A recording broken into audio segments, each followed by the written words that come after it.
There is a type of man that walks through life like he has already won. He wakes up every morning, looks in the mirror, and smiles at himself. Not because he is grateful, not because he is blessed, but because he believes he is smarter than everyone around him. He believes he has figured out a system, a way to have everything, a good wife at home, other women on the side, and never get caught, never get sick, never face any consequences. This man had a name, Sibonelo Dlamuka, and Sibonelo Dlamuka believed, with his whole chest, that a small piece of rubber could protect him from anything this world had to offer. He was wrong.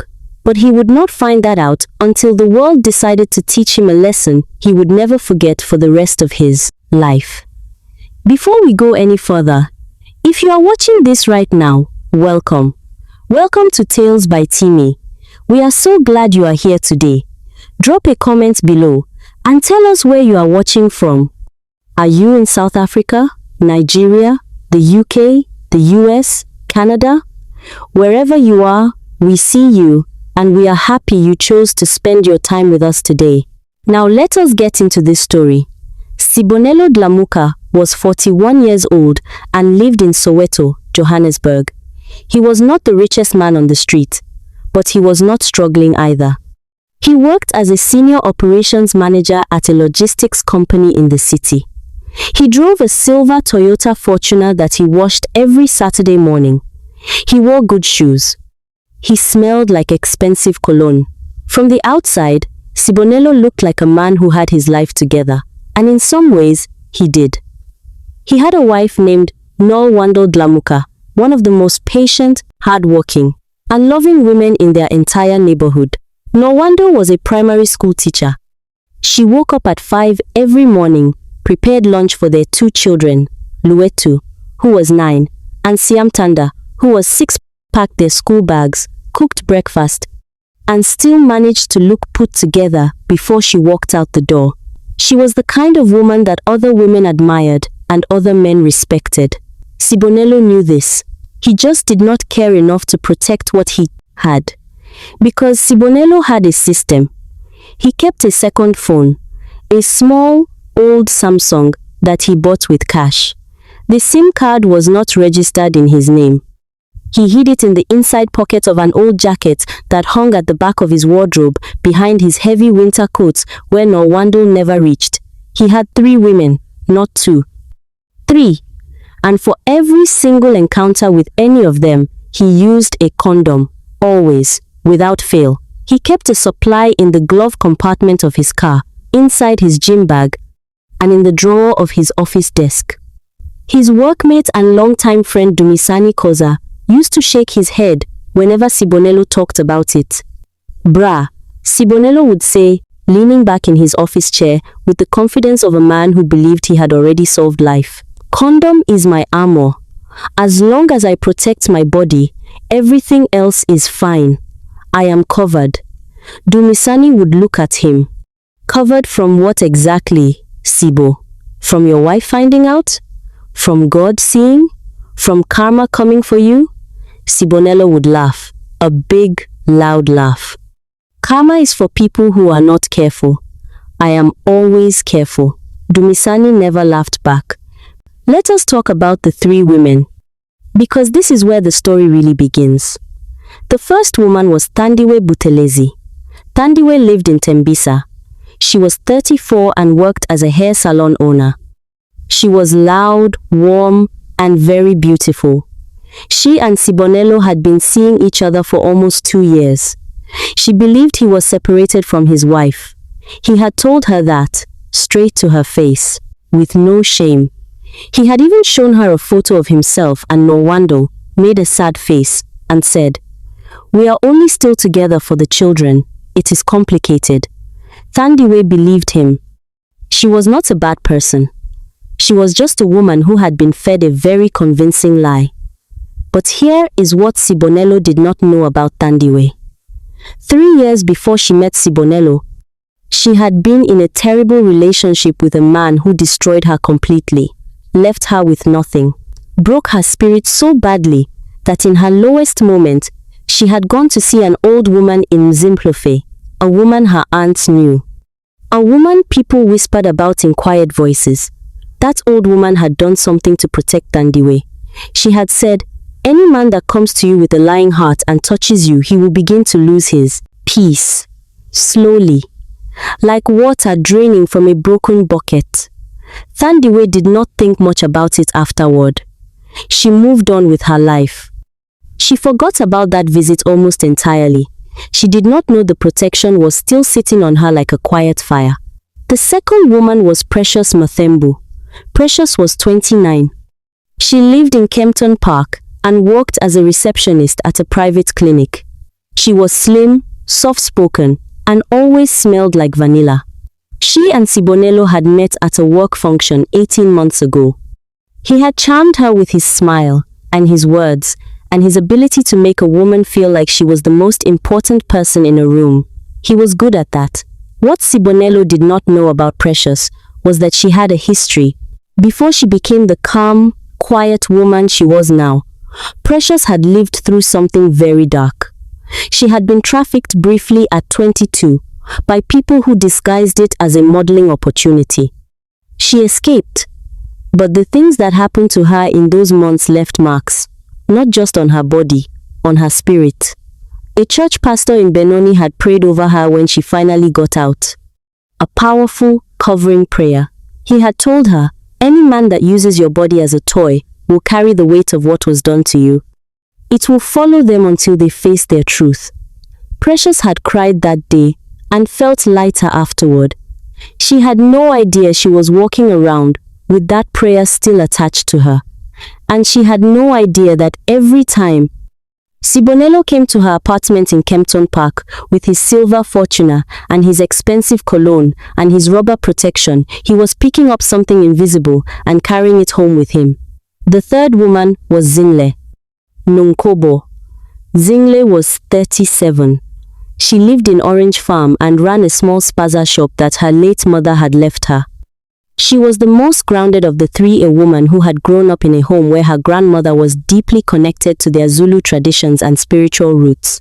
Her grandmother, Makulu Nkobo, was still alive. She was 81 years old and sharp as a knife. She lived in KwaZulu-Natal, but she and Zingle spoke every Sunday without fail. Mahulu had warned Zingle about men from the city.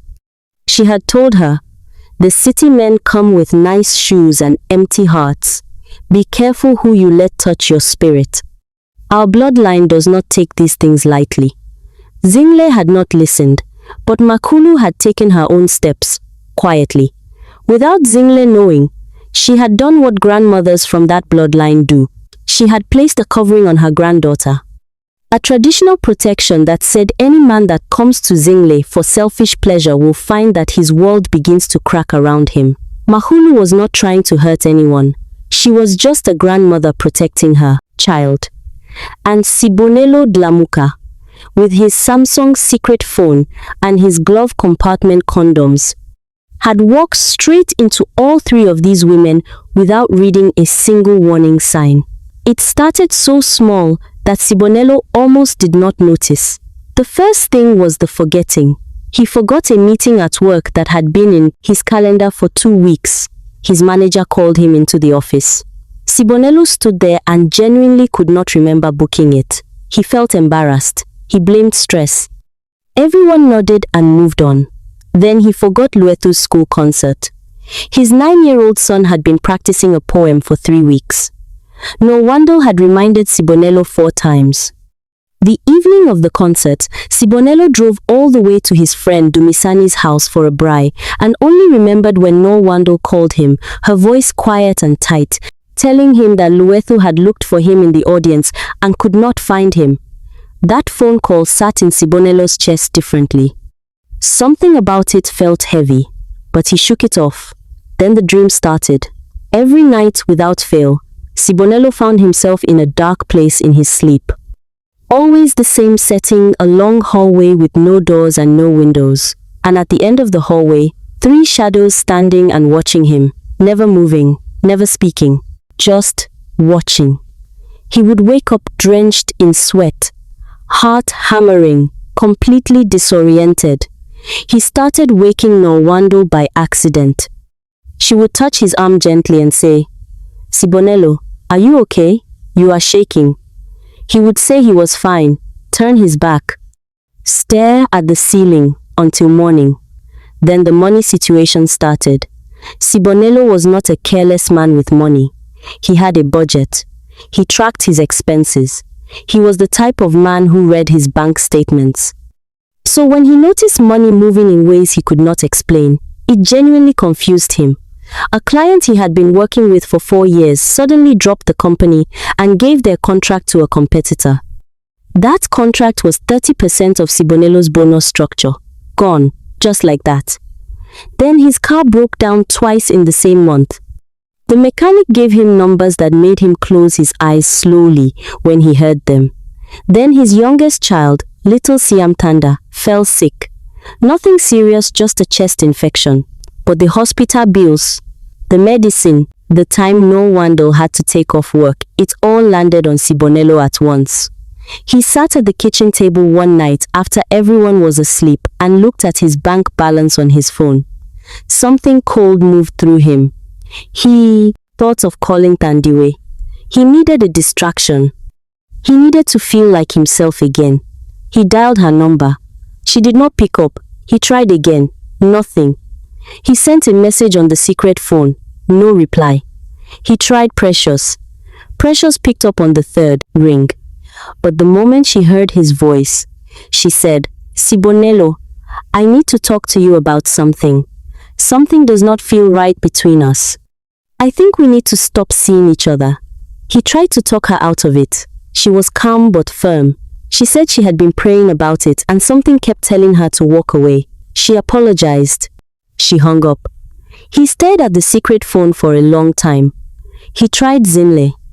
Zinle said, "I had a conversation with my grandmother last Sunday. She asked me to describe the man I have been spending time with. When I finished talking, she was quiet for a very long time. Then she told me, 'Cut that branch, my child. Cut it now before the rot spreads to you.' I do not fully understand what she meant, but I trust her. Do not contact me again." In 1 week, all 3 women were gone. And instead of seeing that as a blessing, instead of dropping to his knees and thanking God for a way out, Sibonelo felt something break inside him. Not from guilt, from panic. Because the one thing he had built his secret life around had collapsed. And the emptiness it left was filled immediately with something dark and heavy and crawling. While Sibonelo was falling apart, Norwando was paying attention. She had always been paying attention. She was just a woman who believed in patience, who believed in giving a man enough rope to either climb higher or hang himself. She had first found the small Samsung phone 6 months ago. She did not touch it. She did not open it. She simply noted exactly where it was, how it was positioned, and put everything back the way she found it. Then she sat in the bathroom for a long time and had a conversation with herself. She said, "Norwando, you have 2 children. You have a mortgage. You have a life. Before you do anything, be sure, be completely sure. And when you move, move right." So she did not rush. She watched. She listened. She learned Sibonelo's patterns. Which nights he stayed at work late. Which weekends he disappeared. She noticed the cologne he wore when he went to Dumisani's house was different from the cologne he wore when he was actually going somewhere else. She had a cousin named Bongiwe Sithole who worked in IT. One evening when Sibonelo left his main phone on the kitchen counter while he showered, Norwando and Bongiwe spent 12 minutes going through it carefully. They took photographs of everything they needed, then put it back before the shower stopped. Norwando cried that night, but only for 10 minutes. Then she called a lawyer friend from her university days, Advocate Lindiwe Moyo, and asked her a quiet, careful question. "If I wanted to protect myself and my children from a situation like this, where do I start?" Lindiwe told her exactly where to start. So for the next 4 months, while Sibonelo was losing his mind, and his money, and his women, and his sleep, Norwando was building. She quietly opened a personal bank account, that Sibonelo did not know existed. She moved money from her own salary money she had always contributed to the household into that account. She confirmed that her name was on the house title deed because she had insisted on that when they bought the house years ago, and Sibonelo had agreed without thinking much about it. She documented, she organized, she waited. She was not waiting out of weakness. She was waiting because she wanted to do this correctly, once, completely. By the time 3 months had passed since losing all 3 women, Sibonelo Dlamuka was a different man. He had lost 12 kilograms without trying. His face looked sunken and tired. He could not concentrate at work. He snapped at his team constantly. His manager pulled him aside and asked if he needed to take medical leave. Sibonelo refused. He stopped washing his car. He stopped wearing cologne. He sat in front of the TV every evening but could not tell you what he had been watching. The dreams got worse. Now the 3 shadows in the hallway were closer, and he could almost hear something, not words exactly, but a sound, like something repeating in a language he did not understand. He went to a doctor. All his results came back clean. His body was perfectly healthy, no disease, no infection, nothing that any machine could detect or any medicine could fix. His mother, Dlamuka, came to visit from Pietermaritzburg. She took one look at her son and pulled Nolwandel aside in the kitchen. She said, "What is happening to my child? What has he done?" Nolwandel looked at her mother-in-law with steady eyes and said, "Mama, ask your son." "Not me."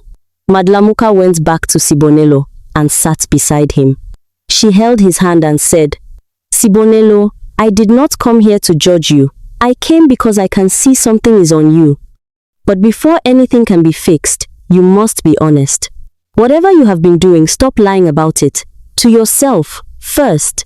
Sibonelo started crying, not small tears, big, ugly, breaking crying, the kind that comes from a place that has been shut for a very long time.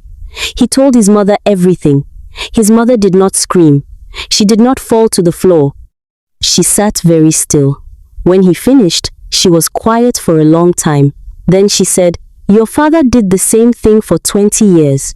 And I want you to look at how we ended up and ask yourself if that is the life you want." She stood up and went to find Nolwandel. It was a Sunday. Dlamuka had organized a family lunch. She told Sibonelo it was just a small gathering. His brothers Mtokozisi and Bule were coming with their wives. A few close relatives. Nothing big. She said she just wanted people together. Nolwandel had been cooking since early morning. The table was full. The food smelled incredible. Everyone was seated. The children were excited because the whole family was together. Little Siamtanda kept running between her uncles laughing. It looked like a happy family Sunday. Dlamuka said grace. When she said amen, everyone reached for the food, and then Nolwandel said, very calmly, "Before we eat, I would like to share something with everyone. It will not take long." Something in her voice made everyone stop. She pulled out a tablet from beside her chair. She connected it to the TV in the lounge using the cable that was always there for watching football. She pressed play. The screenshots came up on the screen. Clear, dated, named. Messages from Sibonelo to each woman. Hotel bookings. Photographs he had sent. Responses he had received. Nobody spoke. Mtokozisi, the older brother, put his fork down slowly. The wives looked at each other. Dlamuka sat with her hands folded on the table, her eyes on the screen. She did not look surprised. She had spoken to Nolwandel privately the night before and had given her permission not to humiliate her son for sport, but because she believed a wound that is hidden will never heal. Sibonelo stood up. Nolwandel, stop. Stop this. His brother Mtokozisi stood up first, before Sibonelo could reach Nolwandel. Sit down, Mtokozisi said.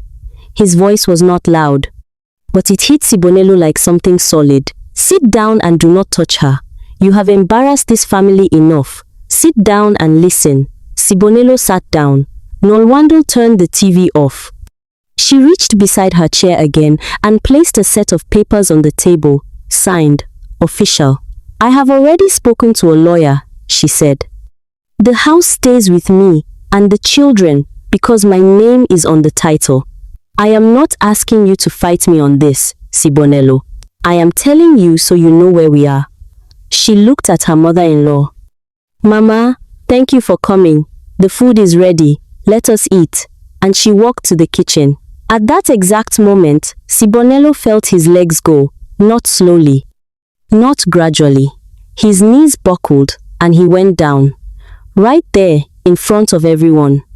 He grabbed the table on the way down, but it did not save him.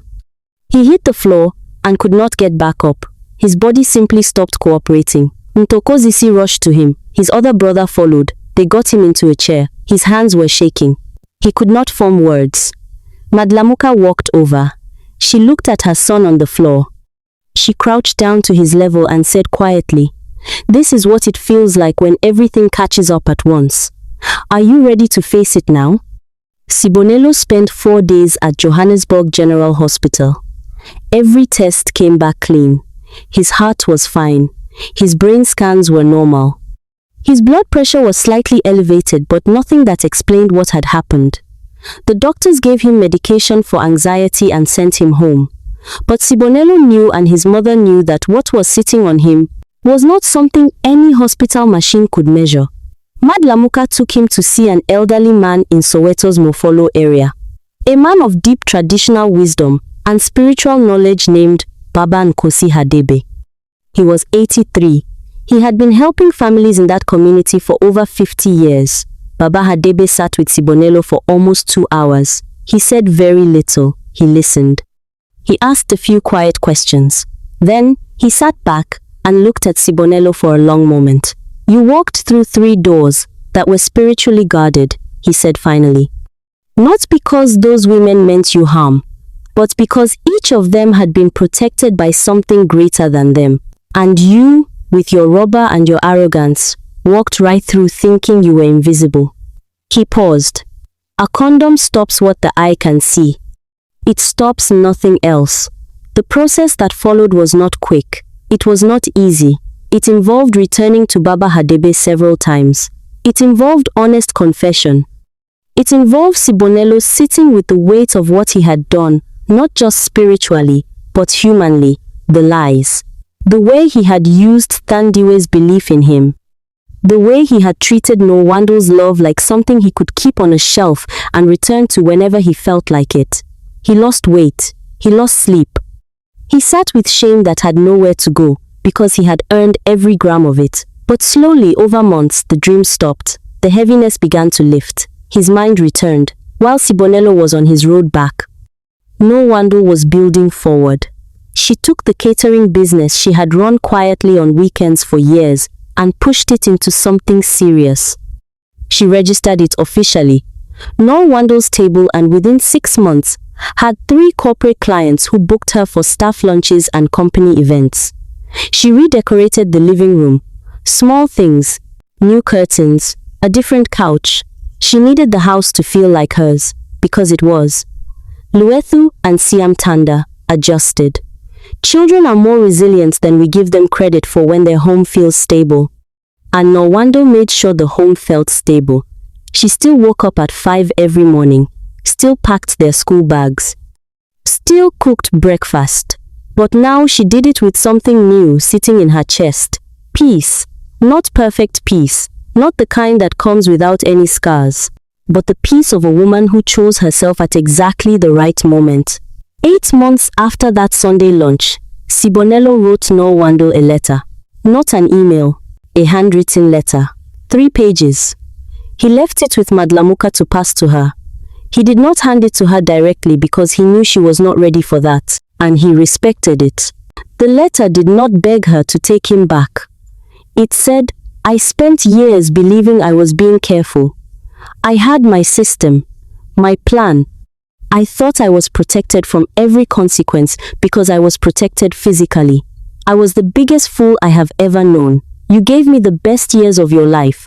You woke up early and slept late and raised our children with more love than they will ever fully understand. And I treated all of that like background noise while I chased things that meant nothing. I am not writing this to ask you for anything. I am writing this because you deserve to hear, not from a lawyer's paper, not from a family member, not from a text message, but from my own hand, that I see now what I destroyed. And I am sorry. Take care of yourself, Nwando.